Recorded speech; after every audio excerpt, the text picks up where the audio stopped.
तो मैं स्कूल में बहुत पिटा हूँ बचपन से अभी तक। होमवर्क नहीं किया, पोयम याद नहीं की, वो बच्चे मस्ती कर रहे हैं। Twinkle twinkle twinkle. हाँ, 3 बार ट्विंकल कैसे बोला तू? Twinkle little star. एक टाइम तक तो स्कूल जाने का मेरा मकसद ही यही था। आज मुझे फिर से स्कूल में मार खानी है। शाबाश।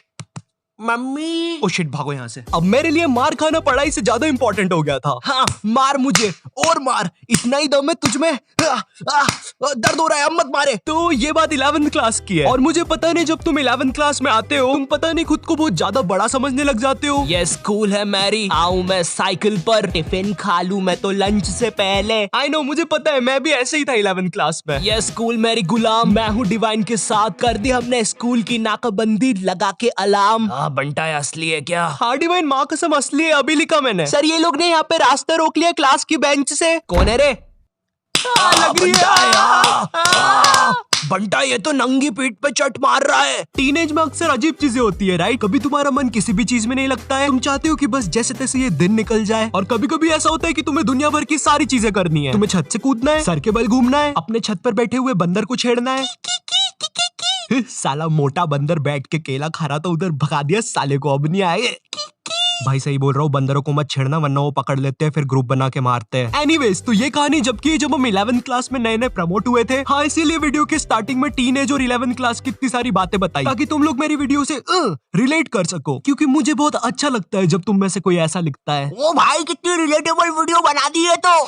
यस, इसीलिए तो मैं जीता हूँ। खैर, तो तुम लोग को पता होगा 11th क्लास में हमको एक सब्जेक्ट चूज करना पड़ता है और यही चीज की वजह से तुम्हारे 10th के सो कॉल्ड फ्रेंड्स तुमसे अलग हो जाते हैं। हाँ, यही चीज मेरे साथ हुई थी। मेरे कुछ दोस्तों ने कॉमर्स ले लिया था और कुछ ने मैथ्स। हालांकि वो लोग अब मेरे दोस्त नहीं है, मगर जब भी मैं उनके बारे में सोचता हूँ नैनी, क्या तुम मुझे तुम्हारा खरगोश दे सकती हो सिर्फ 2 मिनट के लिए? अरे अच्छा ठीक है। Thank you. ये लो नानी। Okay bye. अरे मगर इसमें से धुआं क्यों निकल रहा है?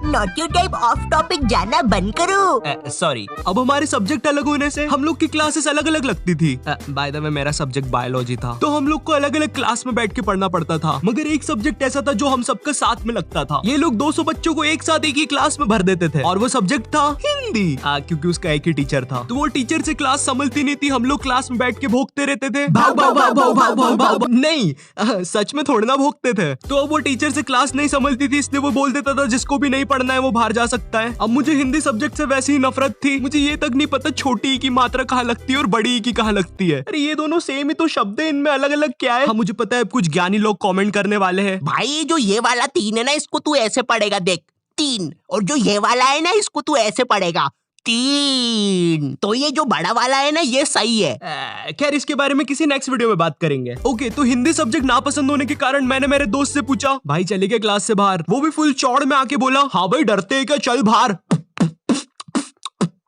इसकी कोई जरूरत नहीं थी। तो अब हम दोनों उठते हैं क्लास में और टीचर के सामने से फुल चौड़ में बाहर चले जाते हैं, इसी गलत फहमी में कि हमें देख के बाकी बच्चे भी बाहर आएंगे। कोई नहीं आता है बाहर, अब हम दोनों अकेले, हम दोनों को पता नहीं क्या करना है। तो हम दोनों की फटती है, हम दूसरी क्लास में जाके पढ़ने लग जाते हैं, क्योंकि भाई मेरी स्कूल का जो फादर था ना, वो इतना खतरनाक था, उससे कोई नहीं बच पाता था।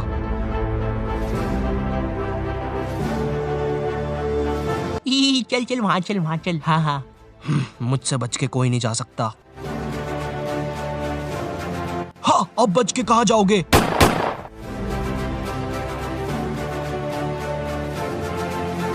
ये फादर 24 घंटे स्कूल में घूमता रहता था और गलती से भी कोई बच्चा बाहर घूमता हुआ दिख जाए वो तो गया। इसी कारण मैं कोई रिस्क नहीं लेना चाहता था, इसलिए मैं दूसरी क्लास में जाके चुपचाप बैठ गया। मगर फिर कहीं से खबर आती है कि फादर आज स्कूल में है ही नहीं और उतनी देर में मेरे बाकी दोस्त और कॉमर्स वाले भी उस क्लास में आ जाते हैं। हाँ, कॉमर्स वाले इसलिए बोल रहा हूँ क्योंकि इन लोग का अलग ही चलता है, क्योंकि जब तक हम लोग थे क्लास में, जब तक बहुत ही शांति थी, मगर जैसे ही ये लोग आए, इनमें से कोई पंखे पे लटक रहा है, चौक फाइट चल रही है, आओ मुझे लग गई है। तो इन्हीं सब चीजों की आवाज सुन के एक खड़ूस सर क्लास में आ जाता है। अब इस बंदे के बारे बारे में मैं कुछ ज्यादा बोलूंगा नहीं, लेकिन ये बहुत ही चमत्कारी सर है, क्योंकि जब भी कोई बंदा कांड करता है ये सर पता नहीं कहाँ से एक चिट निकालता है, और वो चिट उतनी ही बड़ी होती है जितने बंदे का इसको नाम लिखना रहता है। एक बंदा मस्ती कर रहा है, छोटी चिट, 10 बंदे मस्ती कर रहे हैं, बड़ी चिट। तो वो सर हमारी क्लास में आता है और अपनी खुफिया जगह से चिट निकाल के हम लोग का नाम लिखने लग जाता है। वहां से मेरी थोड़ी थोड़ी फटना चालू हुई। उस टाइम मेरा दोस्त सर से बोल रहा है, सर हमने क्या किया, हमारा नाम क्यों लिख रहे हो? और ये वही बंदा है जिसको सर ने स्वयं सीढ़ी पे चढ़ के पंखे से नीचे उतारा था। इस टाइम तक सर हमारे नाम लिख के ले जा चुका था और हमारी बहुत गंदी फट रही थी, क्योंकि आजकल हमारी स्कूल का फादर कुछ नया ट्रेंड फॉलो कर रहा था, बच्चों को स्टेज पे बुला के मारना सबके सामने असेंबली में। क्या इतनी ज्यादा बेइज्जती? मैं नहीं करवा सकता खुद की इतनी बेइज्जती। भाई एक बार एक बच्चे को फादर ने स्टेज पे मार के नीचे फेंक दिया था, और असेंबली की लाइन में जो बच्चे आगे खड़े थे भाई वो इतने हरामी पीछे हट गए, वो फिकाया तो उसको कोई भी उठा नहीं रहा है। असेंबली खत्म हो गई, पीरियड खत्म हो गई, लंच हो गया, वो बंदा अभी तक वहीं पड़ा हुआ है, उसको कोई उठाने नहीं आया अभी तक। तो हम सब लोग की अब बहुत गंदी फट गई थी, तो हमने डिसाइड किया कि हम स्कूल ही नहीं आएंगे एक दिन। पर फिर हम में से एक बंदा बोलता है, ओ भाई स्कूल क्यों नहीं आएंगे, स्कूल आना हमारा हक है।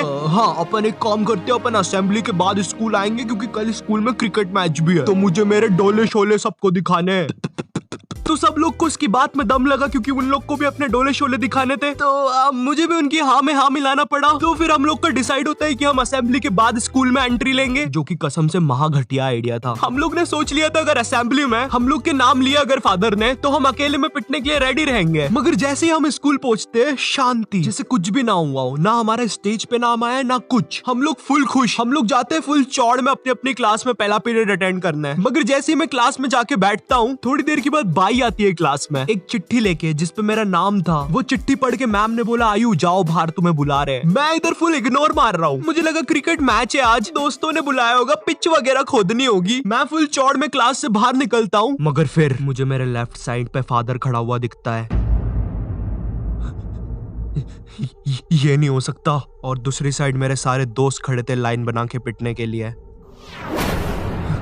ये क्यों हो रहा है हमारे साथ, और मैं ये लाइन में सबसे आगे क्यों खड़ा हुआ हूँ? तो अब मैं कुछ कर नहीं सकता था, इसलिए मैं भाग के लाइन में पीछे चला गया। भाई मैं नहीं मर रहा सबसे पहले। थोड़ी देर के बाद फादर हमारे पास आते हैं और हमें अपना अपना बैग लाके स्कूल से बाहर जाने को बोलते हैं, जो कि काफी अच्छी चीज थी अपनी क्लास के सामने मार खाने से। तो हम जैसे ही हमारा बैग लाने पलटते हैं, मेरा आई कांटेक्ट हो जाता है मेरे एक दोस्त से, जो कि बहुत अजीब मुंह बना के जा रहा था। वो देख के मुझे बहुत गंदी हंसी आ जाती है और मैं जम से हंस देता हूँ,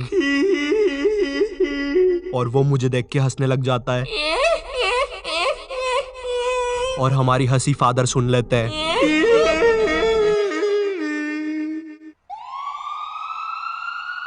हमें इनकी जान बचानी होगी। हेलो सिविल हॉस्पिटल, डॉक्टर इन बच्चों की कंडीशन बहुत ज्यादा खराब है, लगता है किसी ने बहुत गंदा मारा है। बच्चे क्या तुम हमें बता सकते हो तुम्हारे साथ क्या हुआ था? वो हमें मारने की कोशिश कर रहा था। मेरा कलेजा। आज डेट क्या है? 7 सितंबर। क्या मैं 10 दिन से हॉस्पिटल में हूँ। मेरे मुंह से खून आ रहा है। आप जाइए यहाँ से, हमारा पेशेंट सीरियस है। अरे कोई नर्स को भेजो।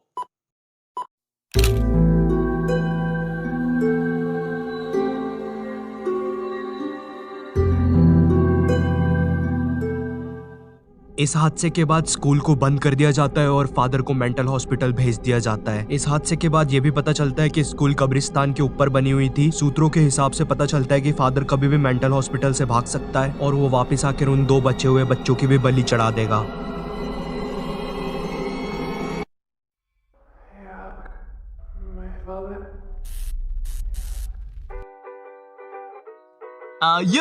मुझे पता है वीडियो की एंडिंग थोड़ी ज्यादा क्रीपी हो गई है, बट कम ऑन यार, अगर मैं ऐसा बोलता कि फादर ने हमें सबके सामने मारा और घर भेज दिया तो तुम लोग को मजा नहीं आता ना। बट काश सच में मेरी स्कूल कब्रिस्तान के ऊपर बनी होती, मजा आ जाता। बट खैर, अगर तुम्हें ये वीडियो पसंद आई हो, तुम इससे कुछ रिलेट कर पाए हो तो लाइक मारो। लाइक करना बहुत ज्यादा जरूरी है, ठीक है? एंड अगर चैनल पे नए हो तो सब्सक्राइब मारो। इस वीडियो का एक स्क्रीनशॉट लो, उसको अपने इंस्टाग्राम स्टोरीज में डालो, मुझे टैग करो और मौका पाओ मेरी अगली वीडियो में एक प्यारा सा शाउट आउट पाने का। And in this video shout out to Amitosh 28 and मैं मिलता हूं तुमसे नेक्स्ट वीडियो में। तब तक के लिए बाय।